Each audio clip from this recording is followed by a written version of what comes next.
É bem provável que esse gesto você tenha visto em alguns lugares nos últimos dias, seja pelas mídias das redes sociais ou pela televisão, sendo usado como propaganda de um determinado partido. Daqui surge a seguinte pergunta: um cristão pode possuir arma de fogo? Se um ladrão resolver entrar em sua residência para fazer o mal para você ou para a sua família, você não será culpado de forma alguma do sangue desse indivíduo. Um primeiro princípio que nós devemos observar quanto a esse assunto aqui é que pessoas é que matam pessoas. Armas são apenas ferramentas, como uma faca, como uma espada, como uma pedra, como qualquer outro tipo de objeto.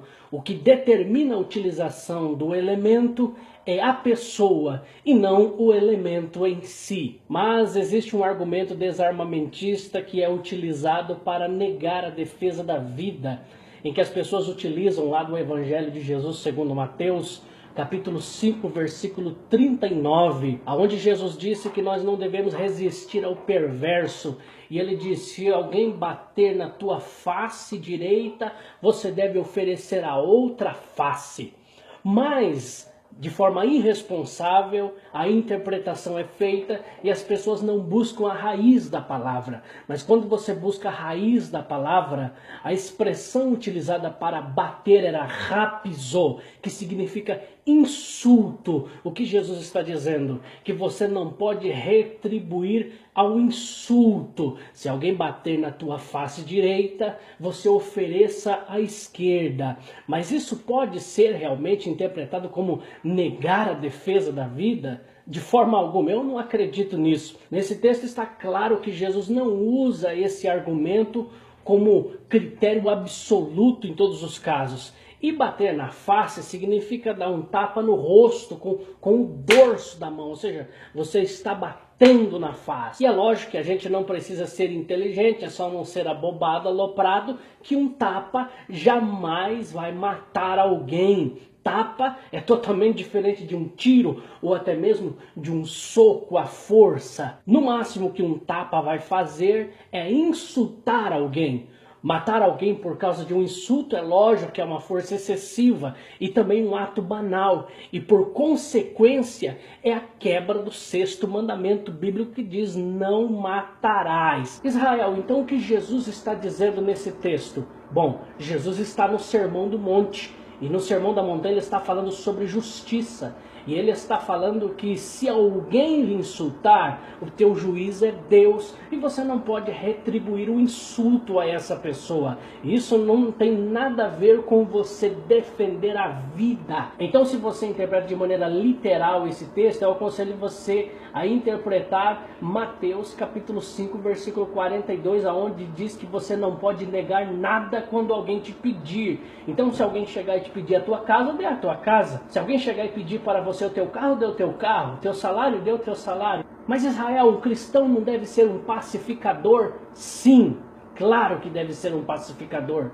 Mas ele não deve ser um pacifista. Um cristão deve fazer de tudo para promover a paz, assim como ele deve fazer de tudo para ver a sua família, sua casa e sua nação bem. Mas Israel, e a quebra do 6º mandamento? A quebra do 6º mandamento também está ligada à morte por coisas banais. A própria lei mosaica diz em Êxodo 22:2 que se alguém for achado roubando e for ferido à noite, aquele que o feriu não será de forma alguma culpado pelo sangue daquele ladrão. O que Jesus abomina é a premeditação do assassinato. Em Mateus 5:22 ele disse que o assassinato é pecado, mas ele diz: todavia eu lhes digo que se você se irar contra o seu irmão e guardar o rancor, para mim você já está cometendo o pecado de assassinato.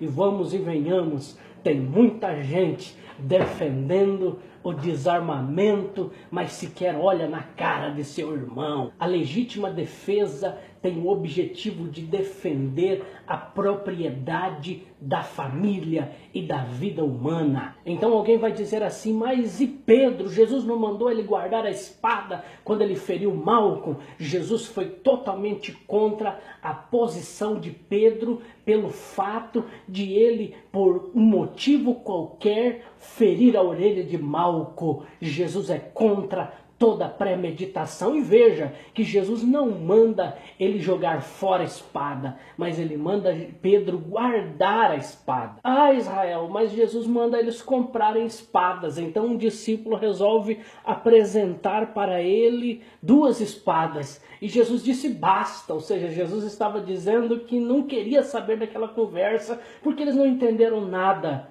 Se enganou também, porque o texto basta, ele é mal interpretado pelo desarmamentista, porque enquanto o desarmamentista está dizendo que a interpretação é basta, a expressão grega é rikanon, ele disse é o bastante. Por que Jesus está dizendo isso? Ele está dizendo porque ele sabia o que os seus discípulos iriam enfrentar dali para frente e eles precisavam se defender. Você é um cidadão e um cidadão precisa se defender. Ou você acha que porque um cristão aceitou a Cristo ele virou um espírito e agora nenhuma bala atinge ele? Não, você está enganado. Nós ainda estamos nessa terra e precisamos entender que somos cidadãos. E como cidadão você deve pagar imposto, a quem imposto, imposto, e a quem tributo, tributo. E tem mais, ele diz, dai a César o que é de César e a Deus o que é de Deus. Você é cristão, filho de Deus, mas tem obrigação de defender a sua família, custe o que custar. Deus abençoe a sua vida